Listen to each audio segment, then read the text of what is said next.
Thank you everyone again for joining us today. Welcome to this human trafficking panel hosted by the Victim Service Center of Central Florida. My name is Emilie Mitchell. My pronouns are she, her, and I am the education coordinator at the VSC. Before we dive into this panel, I did want to start off by saying we will be discussing things like human trafficking and sexual assault today, and as such, they can be sensitive in nature. It's important to take care of yourself while listening. So some suggestions are listening while you're in a healthy headspace or knowing who you can reach out to if you become upset. So our 24/7 helpline for crisis calls based out of Central Florida is 407-500-HEAL, HEAL, or that would be 407-500-4325. You can also contact the United Abolitionist hotline at 1-833-9-STOP-HT or 1-833-978-6748, or the National Human Trafficking Helpline at 1-888-373-7888 to get support and learn about your local resources. There's always someone ready to help. With that, I wanted to start off and introduce our amazing panelists here. So first off, we have Dr. Sandra Stone.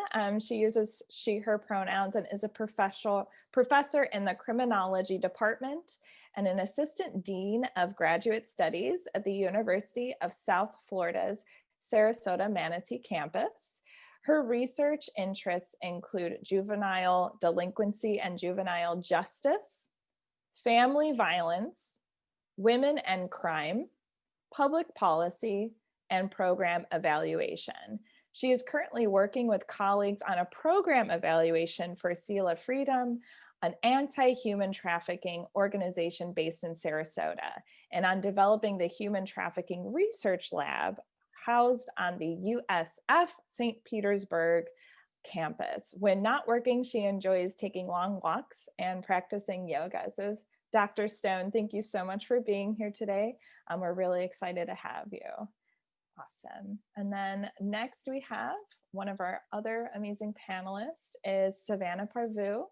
Savannah uses she, her pronouns and has a passion for writing and speaking about the hope she has found after many years of abuse.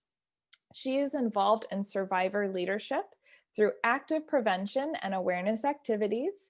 She routinely shares her experiences with the public to grow knowledge of the tragic issue of familial trafficking within the commercial sex trafficking arena. She's a nationally recognized speaker on the subject and has won awards from anti-human trafficking organizations for her efforts. Savannah has become one of the foremost voices on human trafficking at the state capitol. In 2019, Savannah was appointed by Attorney General Ashley Moody to the board of directors for Florida Alliance to End Human Trafficking, which is a direct support organization created by the Florida legislature to assist the statewide Council on Human Trafficking. She has lived a life of abuse and she refuses to sit back and continue to be a victim. The wounds from her past are being healed and it's her desire to be a voice for the voiceless. So thank you so much, Savannah, for being here as well. We're really honored to have you here to talk about this really important issue. Ashley, is Tomas on the line now? I just wanted to double check. He is not. I'm in the works of asking him if it worked. Okay. Just like yes, I'm here. Oh, there you are. Hi, Tomas. Thank you so much for being here. Perfect. Thank you so much for being here, Tomas.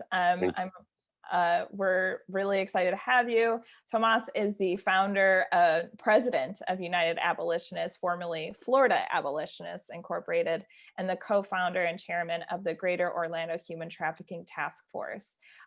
Lares has 28 years of human services experience at the local, state, and national level, managing and starting nonprofit and public advocacy initiatives. Recently, Tomas co-founded the Central Florida Alliance on Human Trafficking, which includes 12 counties in Central Florida, which is amazing, working together to fight human trafficking through communication, collaboration, and care coordination. Lares has an undergraduate degree in psychology, Bible, a minor in world missions, and has pursued graduate studies in the MSW program at the University of Central Florida. So Tomas, thank you so much for being here as well.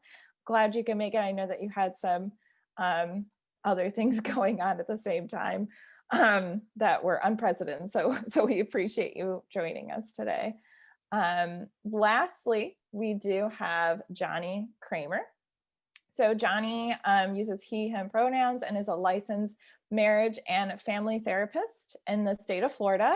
He received his Master's of Arts in Marriage and Family Therapy from the University of Central Florida, specializing in the treatment of trauma for both individuals and families. He began to focus specifically on gender issues and sexual trauma after working at an Orange County alternative high school for pregnant and parenting teenagers. He has further sharpened his experience with trauma through additional residential, in-home, and private practice counseling positions. Johnnie has a passion for empowering others to overcome the traumas or difficulties afflicting them and to find their own road to recovery.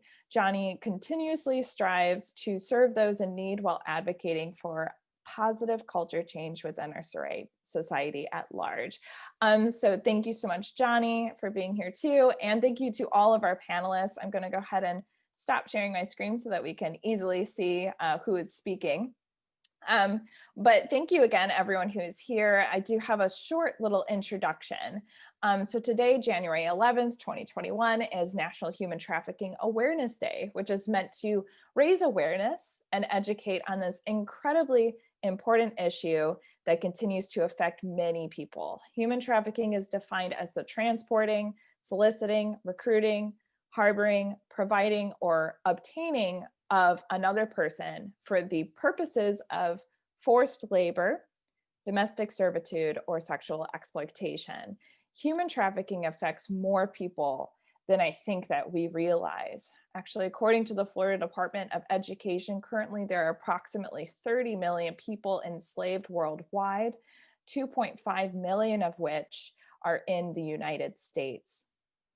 Within the United States, Florida is heavily affected by human trafficking, being third in the nation for reported cases, and specifically Orlando ranks third in the US for human trafficking calls. So with that, the goal of this panel is to learn more about why human trafficking is a persistent issue, specifically in Florida, the different forms of human trafficking, ways we can help victims and survivors, and resources available in our community and beyond. So with that, I just have a few questions for our panelists here. So Dr. Stone, can you tell us a bit about the prevalence of human trafficking and specifically how big of an issue it is in Florida? Thank you. Sure. I'll start a little bit big and look at some global statistics and then narrow down and get more local.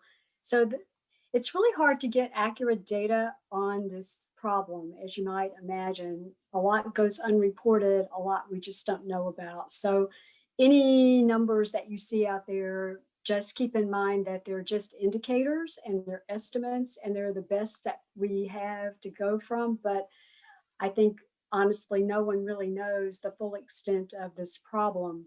Probably the best global data come from the International Labor Organization.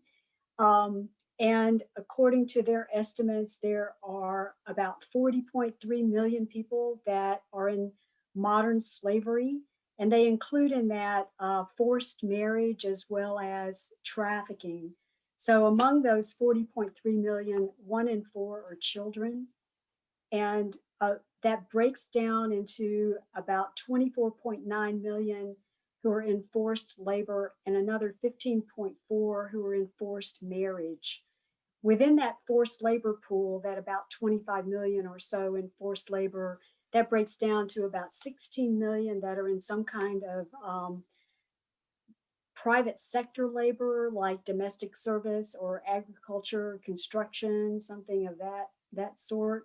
About 4.8 million are in some kind of forced sexual exploitation situation, and about 4 million are engaged in labor imposed by state authorities. And this would be things like children who are conscripted into military service by their government, or people who are forced to work in government-owned mines or industries, factories, that sort of thing. What do we know about all these folks? About 99% of victims in the commercial sex industry are women. About 58% in the other sectors are women, including about 84% of those who are in forced marriage. And we also know that about 37% of those in forced marriage are children, and about 20% of those in forced sexual exploitation are children. I think the big thing to remember here is this is a very lucrative business. It is a business like gun trafficking and drug trafficking. The estimate from the International Labor Organization is that worldwide, this industry brings in about $150 billion a year in US dollars, and about 99 billion of that is from sex trafficking. So that's kind of the big picture. Getting more to a United States level, again, we don't really have good data about what the extent of trafficking is in the United States. There is no central data collection entity. There's no kind of mandatory reporting. So the best guess we get is from calls that go into the National Human Trafficking Hotline. And based on that, in 2019, there were 11,500 incidents that were reported to the hotline, but that involved about 22,326 people. So generally there are more people involved in a singular incident than just one individual person. Those calls also involved 4,384 traffickers and about 1,912 suspicious businesses. So there is a lot of networking that goes on among businesses and traffickers and victims, and the demand is high in certain sectors. And I think some of the other questions we'll get more at that later on, so I won't go into that right now.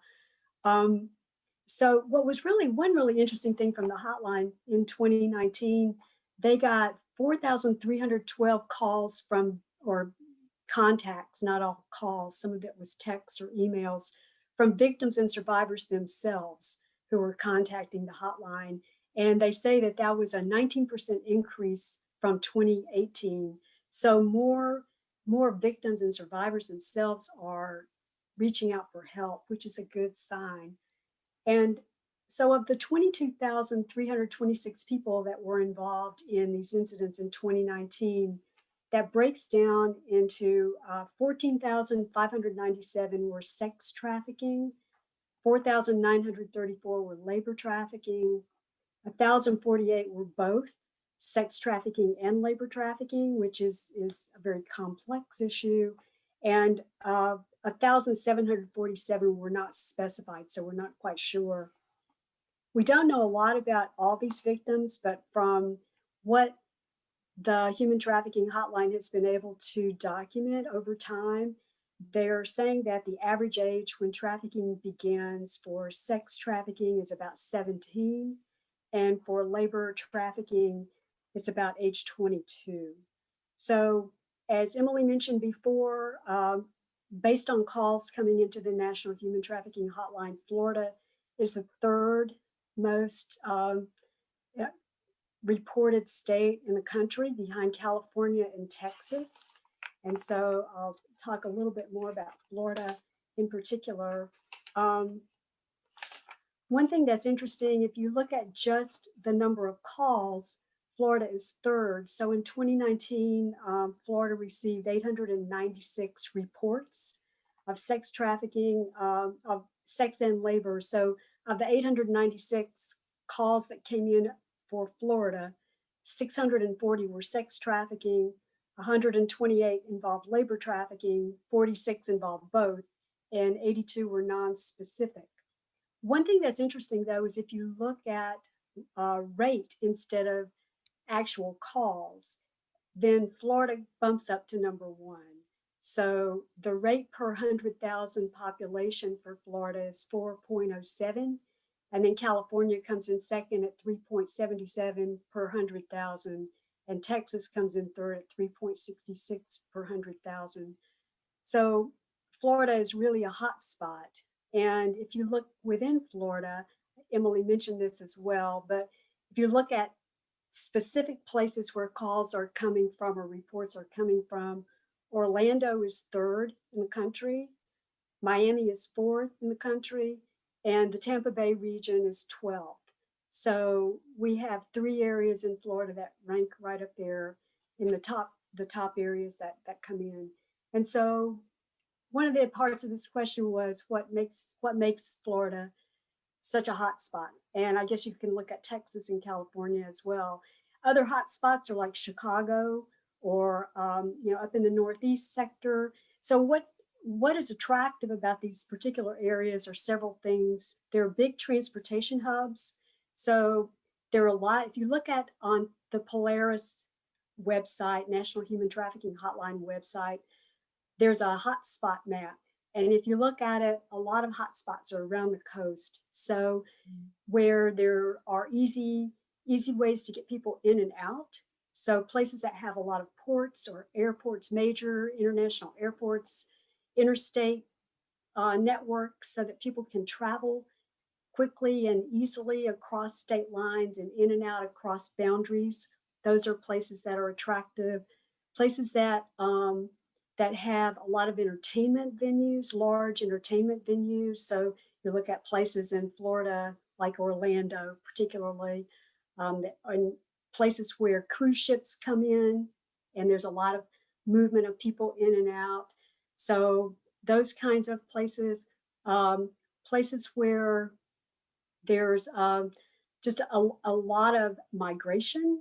So like, again, Texas, California, Florida, you have a lot of people coming in from particularly Latin countries, but other countries as well. So it's what really is attractive about these kinds of places are you can hide people.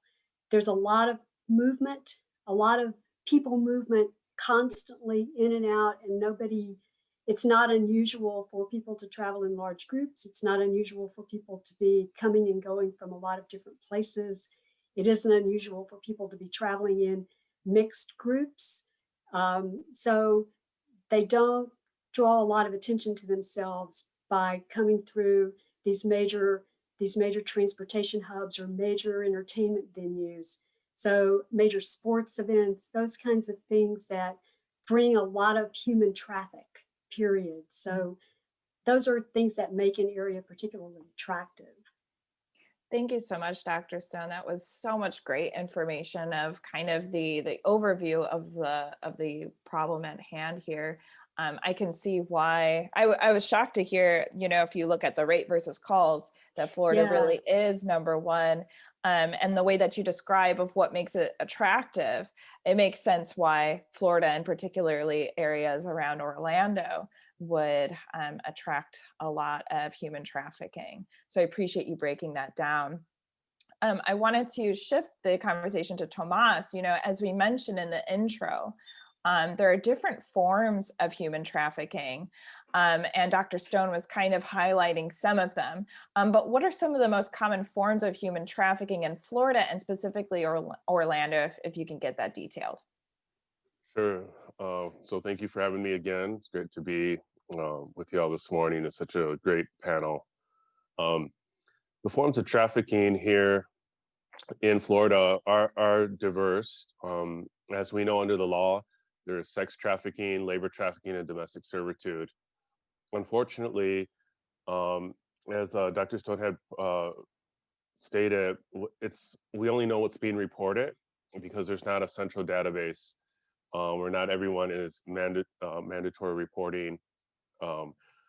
So what we know here in Central Florida is a lot of the the funding, and under the Florida statute, a lot of what we call CSEC is reported, the commercial exploitation of children.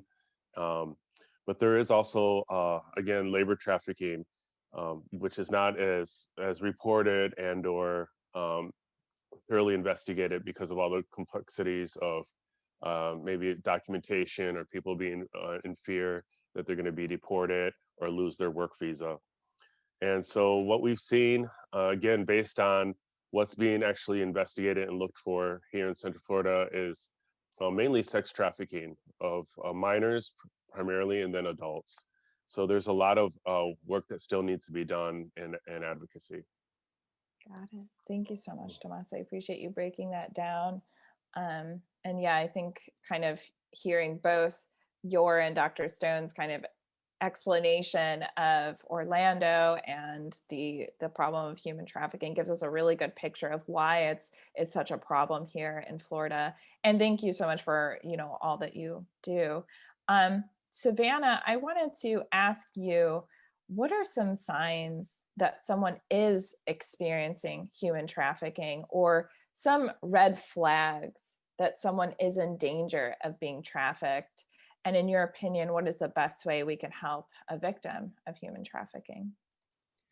Well, human trafficking is going to look different for a lot of different reasons. It depends on the situation and what kind of trafficking it is.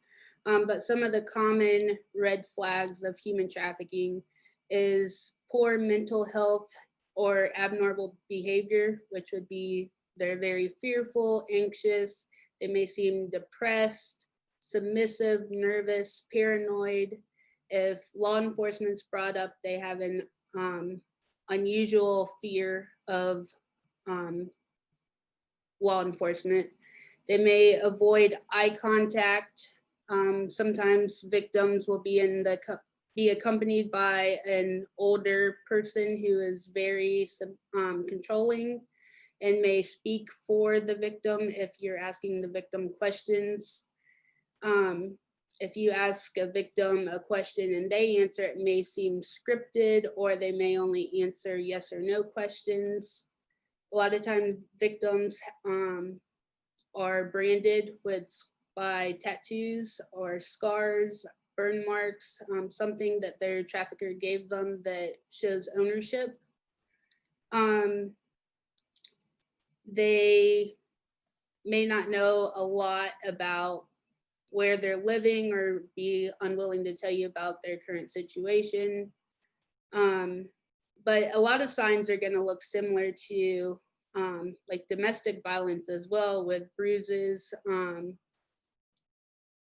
Sometimes when I talk about human trafficking, I feel like I'm describing the similar thing, just different signs of abuse. But I think for one of the things that we can do to help victims, I think about my own experience, and it would be reporting. If you see something, say something, because you could be the only person that steps in to help a victim. Thank you so much, Savannah. I really appreciate all of that great information. And yeah, absolutely. How can someone go about reporting it? Do you know, like, a good resource for people to reach out to? Is there like the hotline would be the best place to report? Well, I think the hotline would be the easiest as far as getting the right person, getting in contact with the right people based on where the person is. Perfect. Thank you so much. Emily, Yeah. can I say something? Yeah, I just want to say one other thing. Because of all the transportation hubs and the constant movement in and out, and the movement of victims across jurisdictions, I think another thing that we've noticed is people often don't know where they are, which is kind of a sign. I mean, they're not familiar with their surroundings. They don't know where to go, where they are. They can't tell you where they live or where they're staying, or they're not really sure. And I think that, that may be another thing if you're actually talking to somebody, trying to, if they're confused about just their location in space, is kind of an interesting indicator. Yeah, thank you so much for bringing that up. That's an important sign as well. And I'm glad that you jumped in, because I wanted to remind all our panelists that if there's at any time, like after someone's answering a question, if you want to jump in or hop in on piggyback of what someone's saying, this is kind of like a more free flow conversation. Feel free to do so. So I'll give you some time. If you, Tomas, or you, Johnnie, want to jump in on this as well, feel free to do so before I move on to the next question. Any time is totally fine to do that. So feel free to jump in at any time. With that, I wanted to ask Johnnie, actually, as a VSC counselor, you may have worked with human trafficking victims before, but can you tell us what are some common reactions to the trauma that is human trafficking that you may have seen, or at least what one may expect to see? Yeah, absolutely.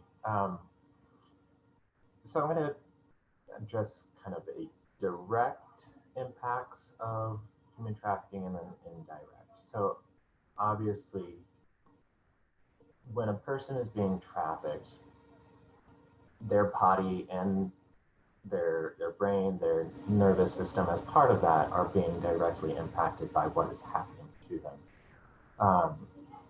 So oftentimes there's physical, medical effects of that, whether that's sexual, such as sexually transmitted disease or infection, HIV, or like Savannah was mentioning, the injuries that can come from a trafficker trying to enforce compliance. So bruises, abrasions, breaks. There's also the neurological effects. So we talk about oftentimes survivors frequently display signs of post-traumatic stress disorder afterwards.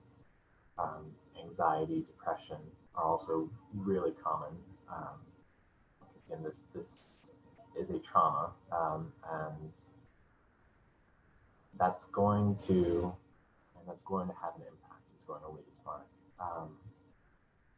Those are a lot of the PTSD in particular. It is a really common experience for survivors of trafficking, and those are the more talked about. There's a lot of less evident reactions as well, however. And actually, one of my favorite studies on, that sounds weird now that I say that out loud, but one of the more informative studies I've read on trafficking came out of the Los Angeles County Department of Public Health, and they looked at a researcher named Albert Biederman.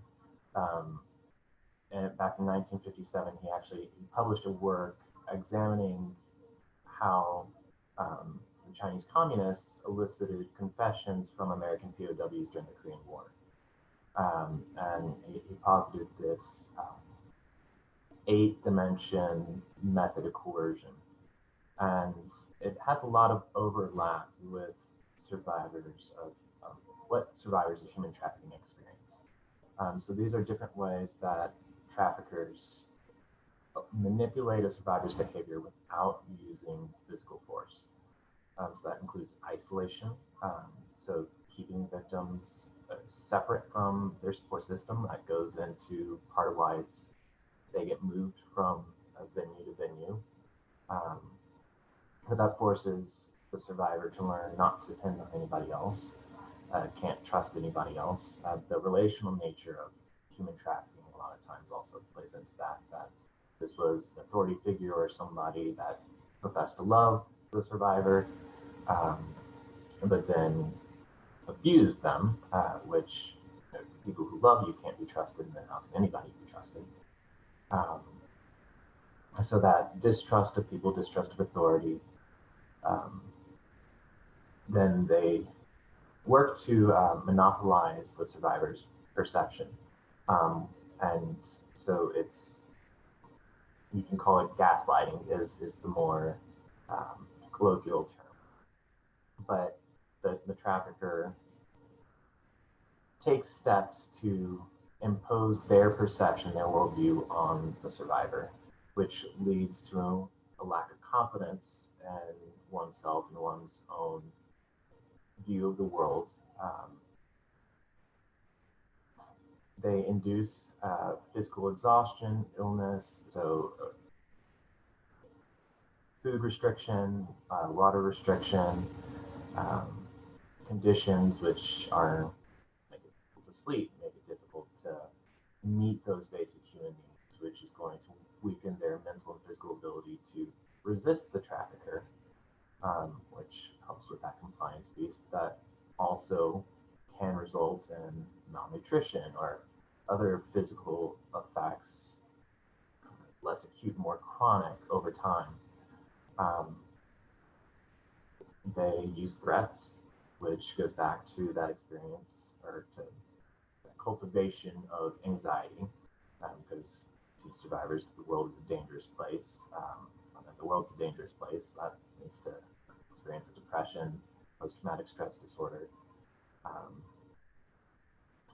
They do occasionally use indulgent or provide luxuries, which helps to keep the survivor from adjusting to that deprivation that they're imposing the rest of the time. Oftentimes, however, that indulgence is some form of substance, which leads to addiction. And that makes as an additional chain that often traffickers use to enforce compliance in survivors. The trafficker tries to demonstrate omnipotence, which is intended to decrease the survivor's sense of efficacy, their own ability to affect the world, which can lead to something called learned helplessness, where I learned that nothing I do matters, and so why even try? They degrade the survivor, so any attempt at resistance, they humiliated, they punished, and it teaches the survivor that it is safer for their well-being to comply. There's going to be less harm to them through compliance than if they resist. And again, that contributes to that experience of learned helplessness and this idea that nothing I can do is going to affect my well-being. I have no power. And then the last is enforcing trivial demands, which it's just like small little things like, yeah, I told you to sleep over there, not over there. I told you to lay on your right side, sleep the left side, whatever. But not anything really associated with that one, but it's one of the dimensions. So there's not a specific diagnosis or anything syndrome that you can point to that as a result of those. But each of those methods of coercion, like I pointed out, can result in different psychological chains that work to keep the survivor in these awful situations. And it makes it really difficult to break free afterwards, even once physical freedom is obtained. Absolutely. Dr. Stone, did you want to hop in on that? Yeah, I just want to add one thing. Dr. Joan Reed at the USF Human Trafficking Research Lab is doing some work on, and it kind of builds on what Johnnie was saying, trauma bonding. And it's because the trafficker does isolate the victim so much and say, I'm the only one who cares about you. I'm the only one that's going to take care of you. You can't depend on anybody else. You can't trust anybody else. There is a tendency for some to develop a real bond with this trafficker, and sometimes they don't want to separate because it's a very dysfunctional bond, but it's still a very powerful emotional bond that gets built between the two. Got it. Yeah. So I really appreciate both of you kind of breaking down the reactions of human trafficking as a trauma. I also appreciate you kind of listing the coercion too, and you bringing up trauma bonding as well. I think that really adds more depth to the conversation. Tomas, I wanted to ask you, housing is one of the biggest barriers for getting victims for human trafficking the help that they need. So how does United Abolitionists help survivors of human trafficking with this? And what other services are available through United Abolitionists? So United Abolitionists, our piece in the anti-trafficking continuum of care is we have a 24-hour hotline that we staff and operate for probably the last 10 years. And so we can get, now it's, people text as well or call our local number, but we're also partnered closely with the National Human Trafficking Hotline in DC. So we get calls from the Lares Project on a weekly basis, some weeks daily. And so we are focused on the adult survivors. It could be male, female, sex trafficking, labor trafficking, foreign-born, or domestic. And so that's what makes us a little bit unique. A lot of anti-trafficking organizations, for good reason, have to focus just on one population. But because our mission is to get that call or that text from a first responder, and there has been more and more survivors actually calling as well in the last 2 years, and ever in the history that I've been involved in 17 years. So that's a good sign that word's on the street. But so that's one of the things we do. We do that, then triage, care coordination, get them from A to B. So there was a survivor, for example, that called yesterday, the hotline, and she was actually in a trafficking ring. And so we contact whatever jurisdiction it may be that they're in, that law enforcement agency or that vice unit, to see if they have knowledge of this particular ring, and maybe there's something that they're working on already. And so we're very, we emphasize the collaboration, and that, it takes a village, right, to address just one case or one individual with those wraparound services, and definitely at the onset when they're trying to get out of a situation or escape, and there's that fear factor as well. So that's our main thing we do in our victim advocacy. Second big thing is our training and learning center, which is something that again I've been doing for the last 17 years, but as an organization, a nonprofit, 11 years. And so we've been able to have hundreds of trainings for first responders, hospitality workers.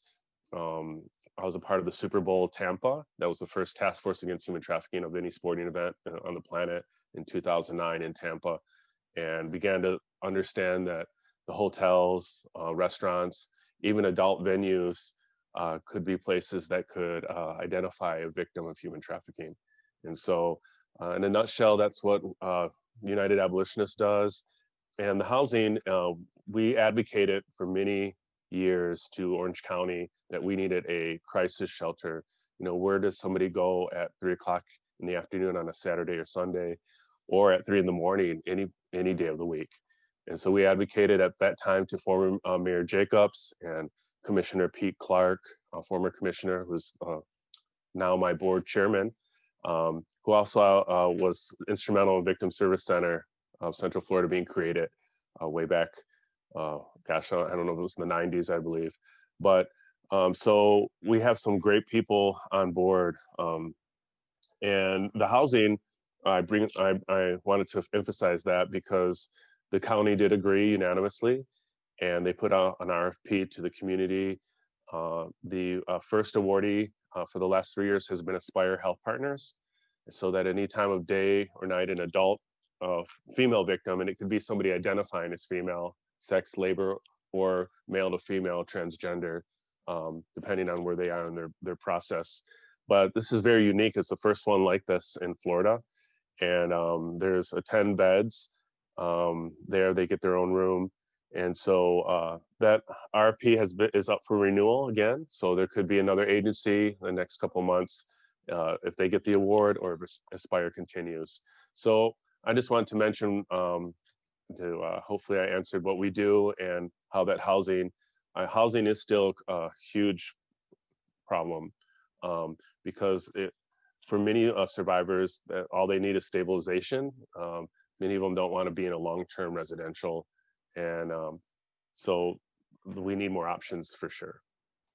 Thank you so much, Tomas. And thank you to United Abolitionists for all that they do. It sounds like you do wonderful things and are able to provide so many amazing resources for survivors of human trafficking. So that's wonderful. Dr. Stone, kind of shifting the conversation a little bit, you also work with a couple of organizations that help to bring awareness to human trafficking. So I specifically saw that Selah Freedom and the USF Human Trafficking Risk to Resilience Lab and researching your background. Can you tell us a little bit about how you got involved with these and what is your role?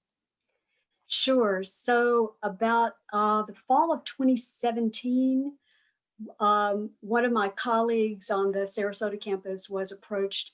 Let me back up. We have a former student that got a job at Selah Freedom and was the director of their residential services division.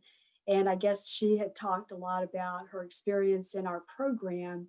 And so the fall of 17, the person who was then the acting director of this area's services contacted us and said that they were in the process of trying to write for some grant monies from different places, and they were being asked for a lot of data or some indication of what they were doing was effective, and they didn't really have anything to put in there.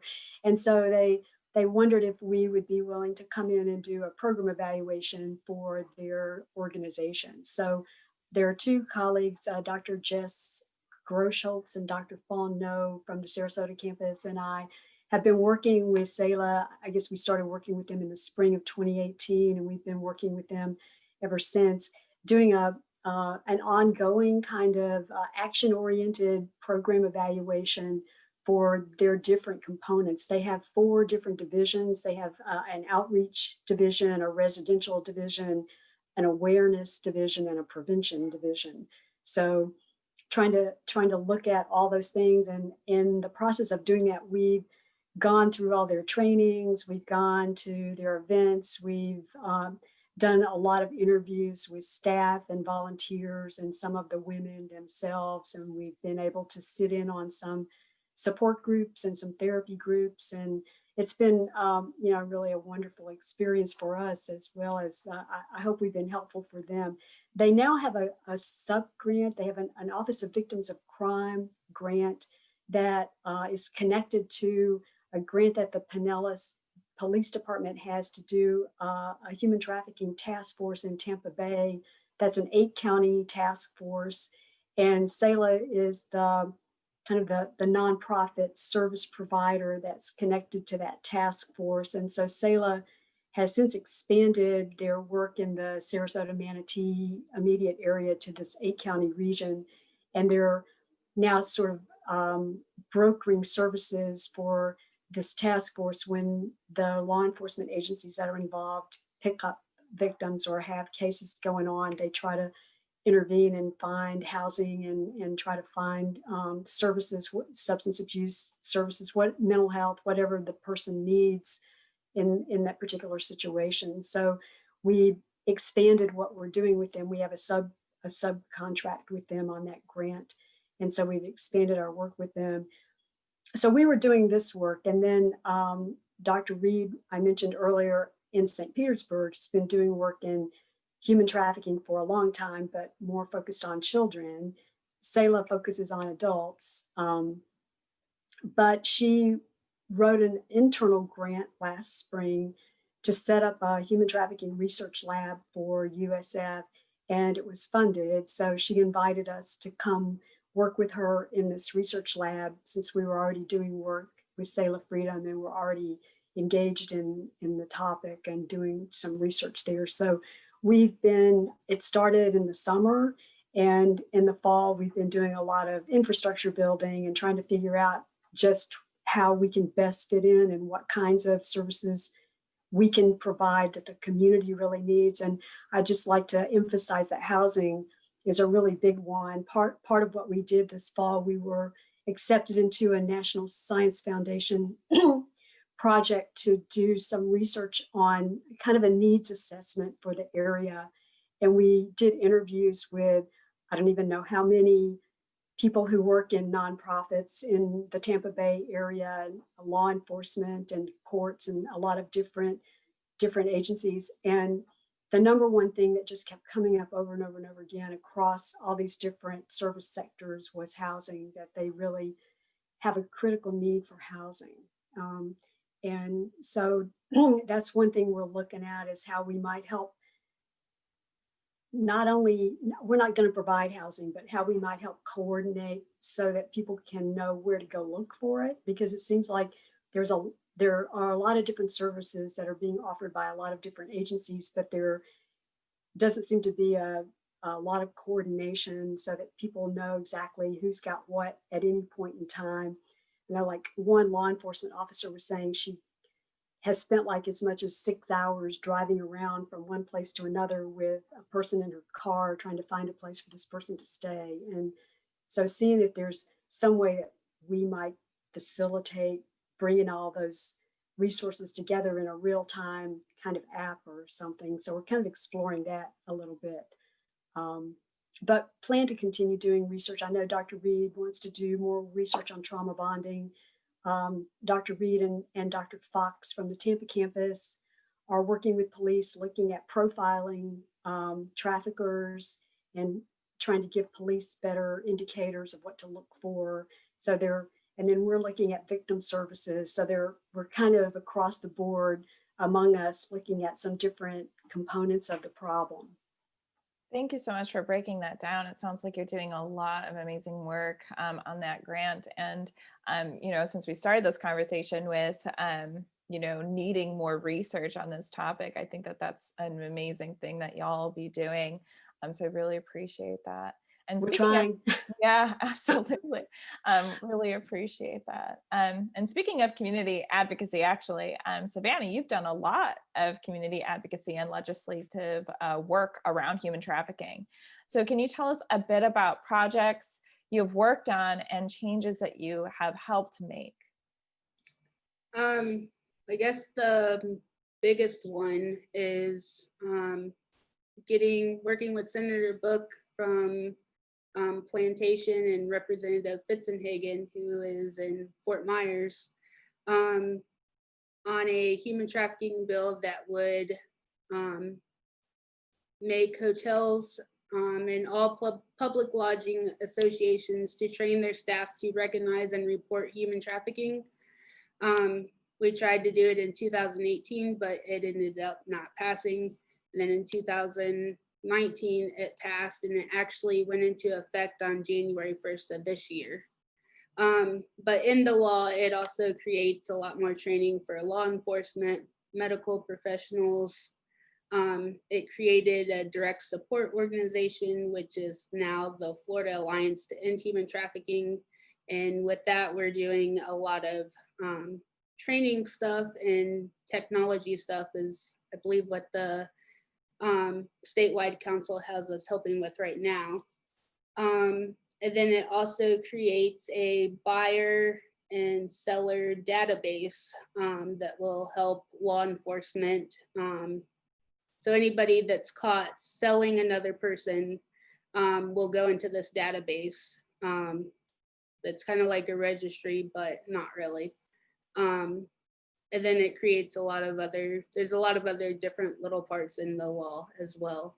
But that's the main one that I've done recently.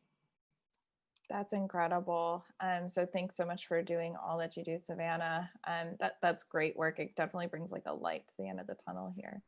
You know, Johnnie, we were talking about the Polaris human trafficking hotline data. So referencing that again from 2019, the most common ways a perpetrator found a victim was through either being their intimate partner or they were related by blood.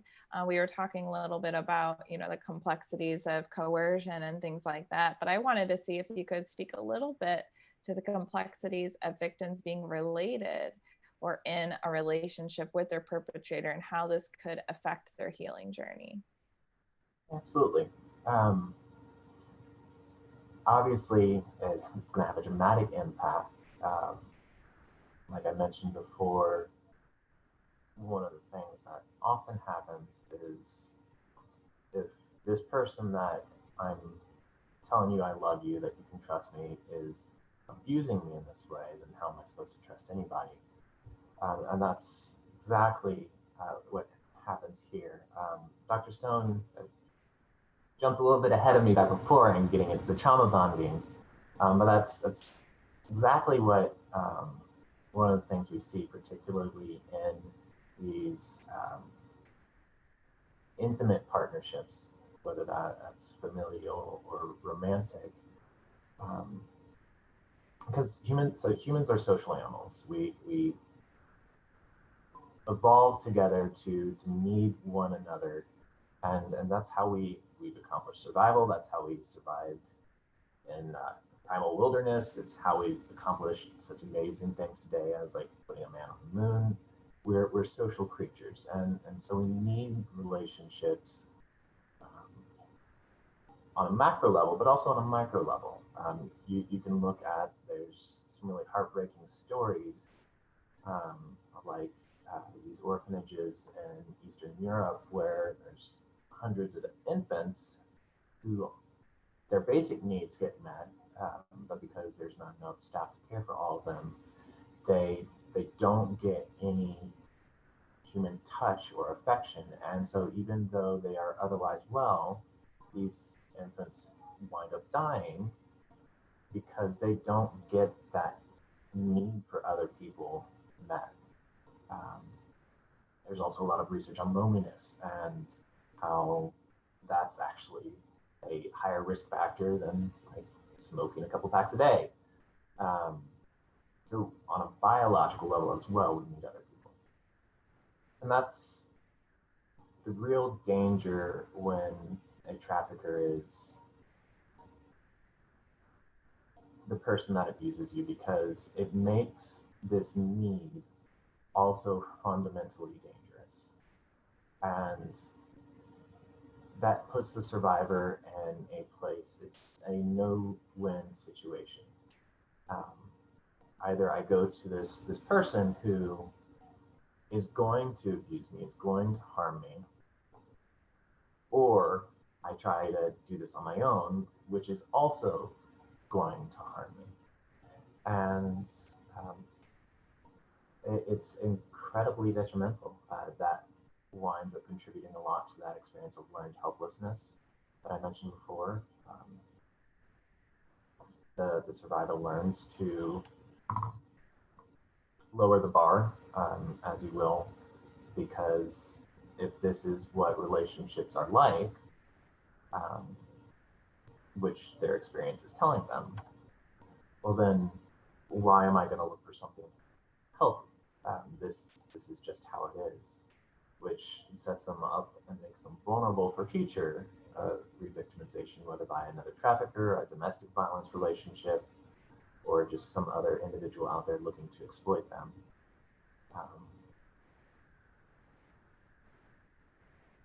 Like I got lost a little bit along the way, but that's the core of that one.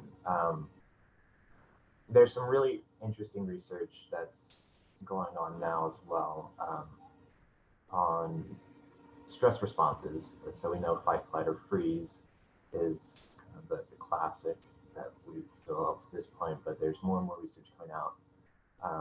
I've heard tend and befriend. I've also heard fawn, fight, flies, freeze, or fawn. But about the social relational mechanism there of trying to reach out to other people in moments of stress. And again, that obviously plays a role here. If the trafficker is my one safe space, then when I get stressed, I learn to reach out to that person again. And again, that contributes to that psychological chain that makes it so difficult to break survivors out of this situation, because they learn, unfortunately, that this is the person I go to, and that gets reinforced over time. When stress inevitably happens in the future, that's going to be that automatic response. And so it's something that we really have to do our best, like Tomas was mentioning, and really just wrap around care for survivors as they're coming out of trafficking situations, so that we can break that automatic response and substitute more healthy coping mechanisms. Re-educate about what a healthy relationship looks like, and try to provide the social support that, again, all of us as social animals need. Thank you so much. That really kind of highlighted the complicated issue and systems at play here. And I'm really, excited to learn more about, trauma bonding through research that we're doing. And I think that was a really great way of kind of breaking down the complicated nature that is human trafficking. With that, Savannah, your story is one of familial human trafficking, and you have shared your story on TV and interviews and blogs and more. So what is it that drives you to share your story? And what do you want people to take away from your story? Well, I can remember when I was being trafficked, I was just taken to foster care and being trafficked there as well. And I remember wanting to know this, like somebody who had been through something similar as I was going through and was doing well, because I didn't think it was possible to succeed after everything that I had gone through. And so now it has become like my goal to be the person that I needed when I was younger, and to show other people that like their past doesn't have to define them, and they can succeed this, like, even with everything that they've gone through or that they're currently going through, and just that there is hope. Thank you, Savannah. And once again, thanks for being here and sharing your story, and continue to being that hope for survivors. What you're doing is incredible, incredible work. Tomas, I understand that you provide trainings, you mentioned a little bit, in the community to help raise awareness on the issue of human trafficking. So why is it important for people to be trained on human trafficking? And are there people not being trained who actually should be? Sure, great question. And before I answer, I wanted to let Dr. Stone know that I was chatting with Elizabeth from Selah Freedom this morning, and she says, I love Dr. Stone, and tell her I said hi. So I wanted to pass that along. Yeah, the training, actually I'm working with Selah on some potential new trainings this coming year as well. But training is to me, it's never going to be it's unending, because what happens as well, the trends change throughout the year. Trafficking, for example, in 2020, we know COVID-19 had a huge impact on what does human trafficking look like, not just here in the United States, but across the world.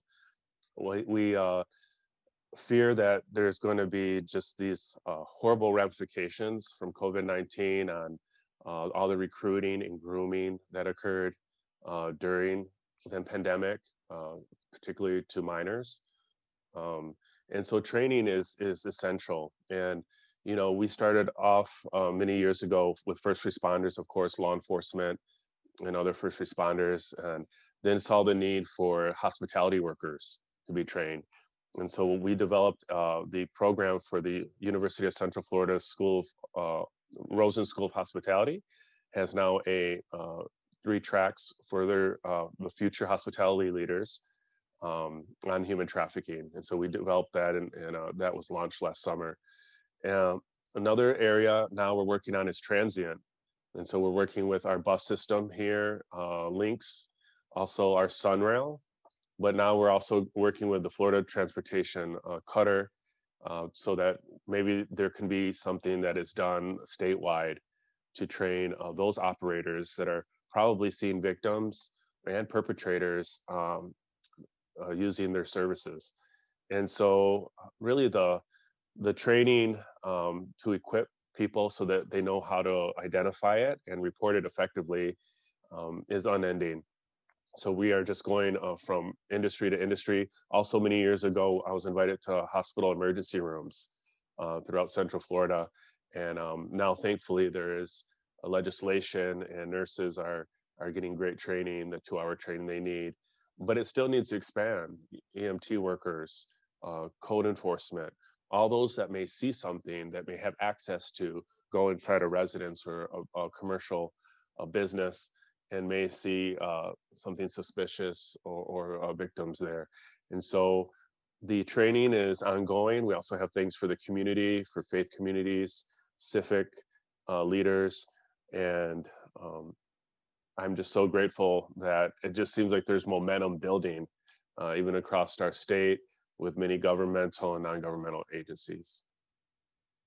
That's fantastic to hear. And I'm really glad to see kind of like the legislative aspect kind of driving that too. And then as things are expanding, it definitely seems like we're moving in the right direction.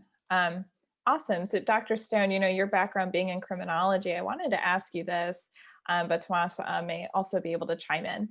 But oftentimes the victims of human trafficking are arrested and charged with a crime due to the activity they were forced to participate in. So Polaris found that 91% of their respondents had a criminal record as a result of being trafficked, and that Florida received the grade of C for criminal record relief for trafficking survivors. So can you speak to what criminal record relief is and how Florida may be able to help trafficking survivors?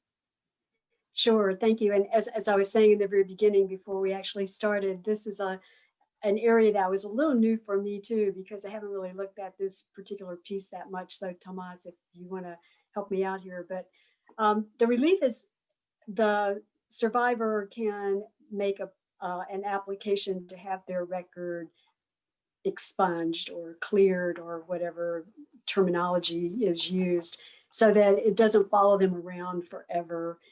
Because they can claim that what they were engaged in was related to their being victimized by a trafficker. And so there are, I guess Polaris has done a report card, which is where you got this number, and Florida got a 72. And a C, while that may not look very, very good in terms of grade wise, I think the other interesting piece is that it ranks third in the country in terms of how well we're doing.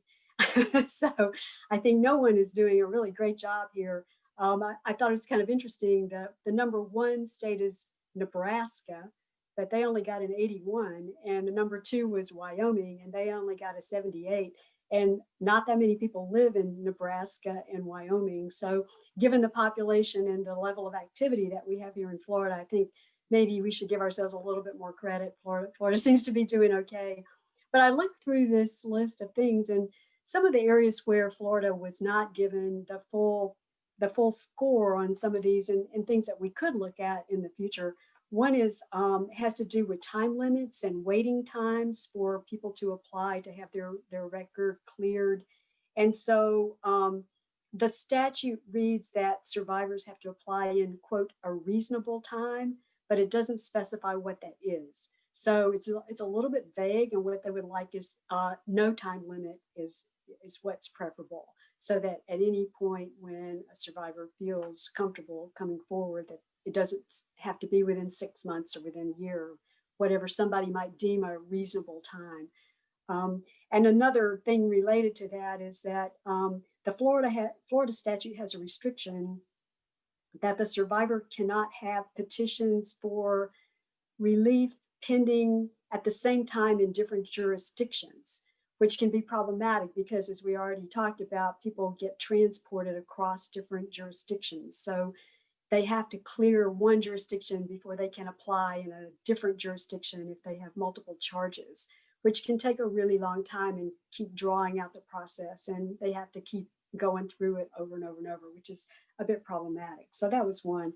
Another one where Florida was marked down was on the offenses that are covered in terms of what they can request clearance for. And for Florida, it's misdemeanors, nonviolent felonies, and some specific violent felonies. And what the preferred definition would be is that all offenses would be cleared if it's related to trafficking. So Florida does have a few restrictions in that area. Florida has some restrictions on judicial discretion, and it has, I didn't quite understand all the nuances of this particular one, but it has to do with working with the prosecutor's office, and they would like the judge to have complete discretion here, but Florida restricts it to some collaboration with the prosecutor.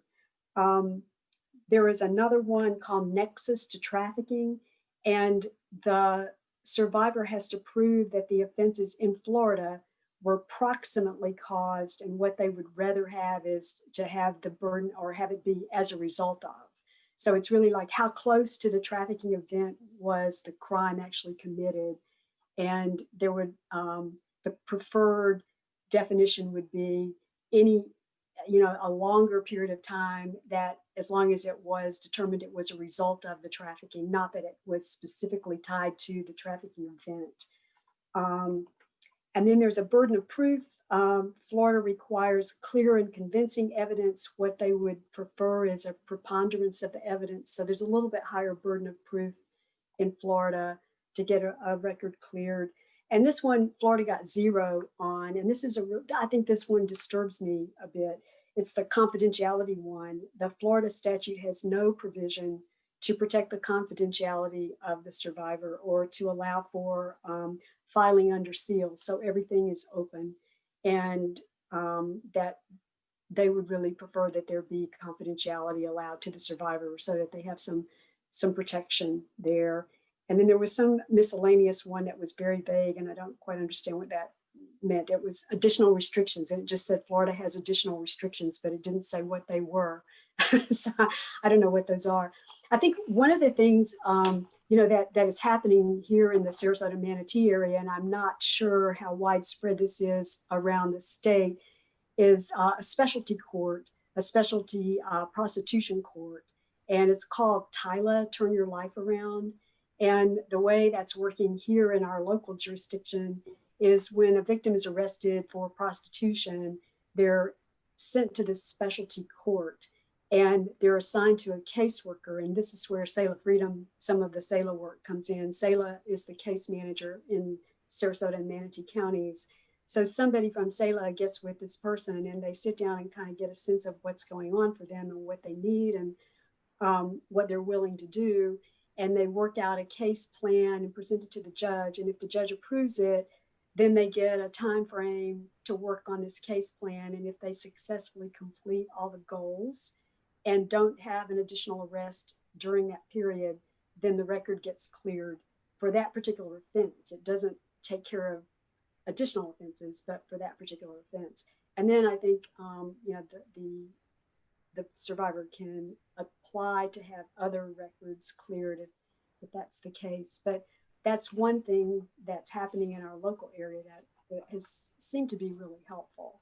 And I don't know, Tomas may know of some other things going on around the state, or Johnnie, anybody, Savannah?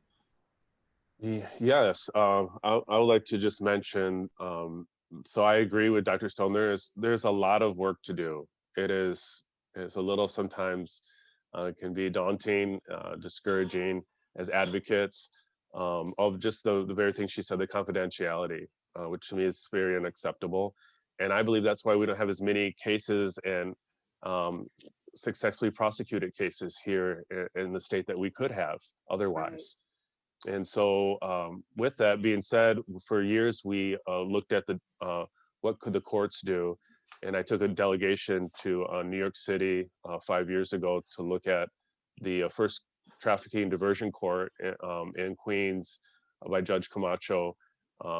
And what we came back, Judge Iglesias, who started the trafficking court in Miami-Dade, was on the delegation. I also have met and actually spent a day with the Turn Your Life Around and with Selah Freedom and looked at that court. And so I'm happy to announce that this year, our new state attorney, Monique, here in Circuit 9, will be having a diversion court for the ladies.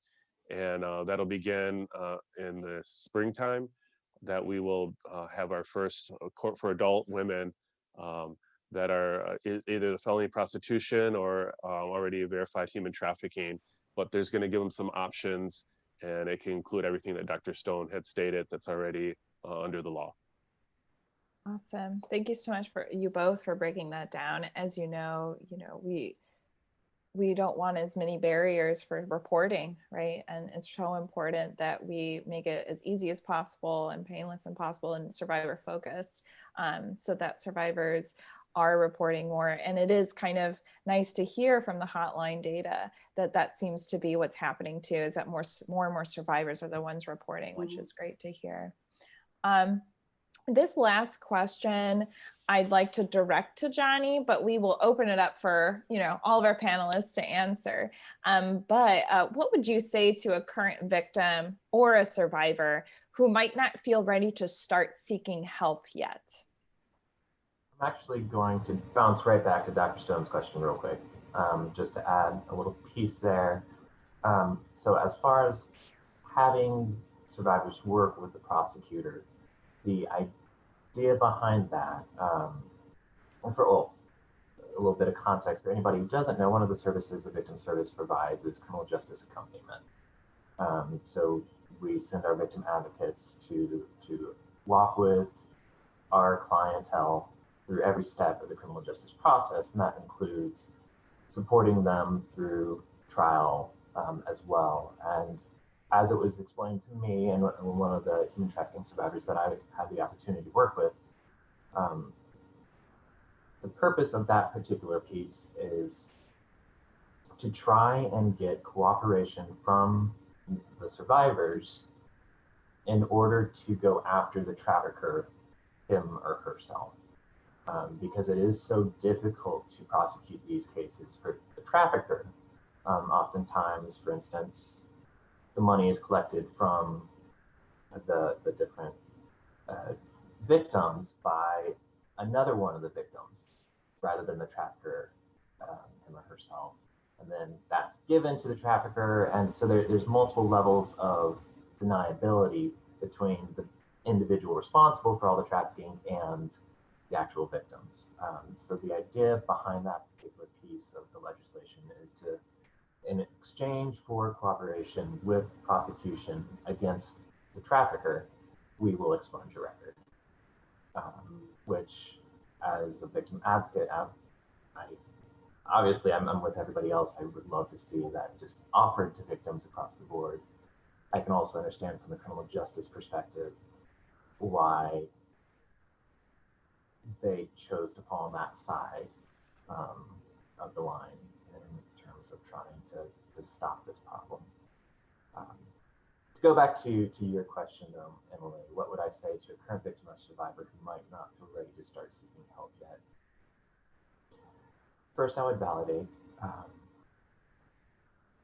Obviously, it's very easy for us to talk about, oh, this is, help is available, and these are the things that we can do for you. And it is very, very different to live that.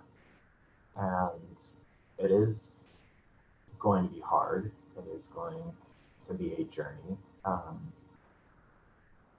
And so I want to validate the fear and the concerns that a survivor may have that makes them feel like they're not ready yet. And I would also just want to reinforce that we are here. There is help available.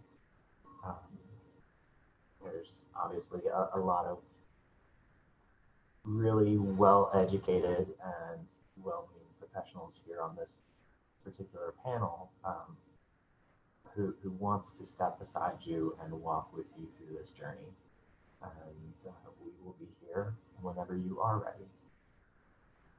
Thanks so much, Johnnie. I love that. Anything else that people want to hop in on that question and just to repeat the question once again, what would you say to a current victim or survivor who might not feel ready to start seeking help yet? You can jump in if they'd like. I think one thing is just to continue to say, we're not going anywhere, which is what Johnnie was saying. I think they just need, that's one of the things that we heard from the victims that we interviewed that were getting services from Selah, is that, well, they kept hanging around, particularly the outreach team. It's like, we told them no and they just came back, and we told them no and they were out there again, and we told them no. And finally, I got tired of them hanging around, or I just, finally decided that I would talk to them. And I think I've done work with domestic violence victims also, and I think it's a similar kind of thing, that sometimes it takes somebody several different attempts before they actually feel like I can really do this. They may start a contact and then not follow up, or may, come back 3 months later, or may call and say, I'm not quite ready to do this yet, but I just wanted to talk to you for a minute. So it's sort of little steps sometimes people take before they're ready to commit. And I think it's just being patient and saying, we're not going anywhere. We'll still be here whenever you're ready. So. Yeah, and I'm glad that you brought up the multiple attempts. I think that's kind of furthering what Johnnie was saying, was like validating that feeling and recognizing that too. So I appreciate that as well. It's kind of like 2 final questions. I'm looking at the time and we only have a few more minutes left together. So I'm going to just have a couple more last questions for the entire panel. And then I do see that we had some Q&A questions kind of come in from the chat too. So I wanted to first kind of ask that for people who don't know a lot about human trafficking, first off, or want to learn more after this panel, where can they actually go to learn more? This is open to anyone on the panel. So there's so many wonderful resources now, governmental and non-governmental. Gosh, I would say, there is, Dr. Stone already mentioned Selah Freedom. They have great resources. We also have our upcoming training for the community at United Abolitionists at stophumantrafficking.com, where we're going to be having ongoing various trainings of all different targeted populations. And we have our 13th annual Human Trafficking Awareness Day, which is this January 28th and 29th. And there's going to be the majority of stakeholders in our region are going to either be on a panel speaking. We have a survivor panel on Friday morning. That's going to be led by Krista Hicks from One More Child out of Polk County. And so they can come, and it'll be mainly on Zoom because of our current situation, but they'll be live panels like today and Q&A. And so people can interact and learn more. It's 2 days. It used to be 1 day the last 12 years. And we've expanded it to 2 days because we have so many wonderful educators, from prevention to demand reduction to intervention services, advocacy, housing, and also the academics that UCF will include. So that's one. They can go to stophumantrafficking.com to register for free. Awesome. That sounds like a wonderful event going on. So thank you, Tomas, for sharing that. And as a final question to all panelists here, is there anything that you would like to say specifically to victims and survivors of human trafficking or their loved ones who might be listening?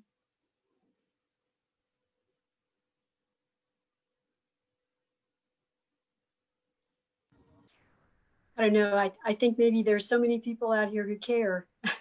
And I think you see that. I mean, we're just a smattering, but there are so many agencies, and the faith community has been wonderful. And there are nonprofits all over, not always tagged human trafficking, but a lot of other service providers. And I think don't ever think that nobody will help, because there are so many people who are willing to help. If we just know who you are and what you need. I would add that there is hope. Obviously, we've talked a lot about a lot of the difficulties that survivors have to deal with. But the things that you've experienced, there is healing for that. And Savannah's entire story is proof positive that not only can you get out of this situation, but you can make something meaningful and something good out of it. And there are, like Dr. Stone said, absolutely people who want to walk alongside of you in that journey, but really to just emphasize that there is hope, even in this difficult, awful situation. Thank you so much to you, Johnnie, and Dr. Stone, and Tomas, and Savannah for being amazing panelists. I learned so much today from all of you, and I really appreciate you all taking the time to share your expertise with us today. I do see that, did we get a question in the chat, Shannon? I wanted to ask if you I see one at the bottom, and they said it's a two-parter, and they said, what could the private sector do better to contribute to this fight? And is there one major policy change or improvement that could be made to be a fundamental difference for survivors or victims? I would just say for the private sector and many businesses that are now getting involved is to find one of the local nonprofits that need volunteers. There may be a project like with United Abolitionists. We have the backpack rescue bags, and just maybe do a fundraiser for one of the nonprofits in town.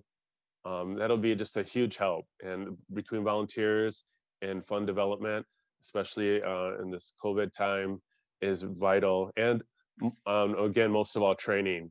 Can you invite? I know we have wonderful panelists here. I know Savannah speaks probably almost on a daily basis. Invite one of the survivor leaders or one of the agencies and get trained and equipped to know how to identify it and report it. Awesome. Thank you for that really great question. And I'm going to just give y'all, I know we're at time, but just give like a couple more minutes for anyone who has any other questions. But other than that, I just want to thank all of our panelists once again, and for everyone who is joining us today for this panel. I learned a lot, and I think it's such an important issue that we don't know enough about. So I appreciate you all being here today. I just wanted to say something real quick. This is Ashley. I did the training with Tomas, very informative. I also signed up for the text messages, so I get those very frequently, and it kind of puts things in perspective. And obviously you have confidentiality, so you don't know the person that was, trafficked or whatnot, but it puts things into perspective for you at that moment. Like, oh, you're getting a text message, you're thinking it's from somebody, but it's letting you know, like, pray for this person. She was in this situation. And it's like, wow. So it's amazing how many of those texts that I get. So I'm a part of that. And once again, Tomas, the training that you did was very helpful. So I would say everyone should go and do that as well. Thank you, Ashley. To add my 2 cents to the question that was added in the chat, Tomas and United Abolitionists is definitely making some headway with that. But in my experience, one of the biggest difficulties I faced trying to help survivors is lack of coordination between different agencies. While there are lots of interested partners, there's still a lot of difficulty finding who's got the resources at this time in order to meet this particular victim's needs. And so I think from my perspective on the ground floor, that the biggest policy change or improvement that would make a difference for survivors is better coordination between agencies, whatever way that winds up looking. That's such a good point to bring up. Yeah, I know, working with partners in the community is always helpful, and kind of having like that, for example, we have like the sexual assault response team, the SART, right? So having like everyone on the same page to being that survivor focused, providing all of those necessary resources. Absolutely. Always really good to work with our partners collaboratively, for sure. Anyway, but thank you so much, everyone who joined us. And yeah, I want to be respectful of everyone's time. So that concludes our human trafficking panel. Thank you, everyone who joined us, and also everyone who was on our panel. So thank you so much. And I hope you all have a wonderful rest of your Monday. Thank you. Thank so much. you. Thank you, Emily. Thank you.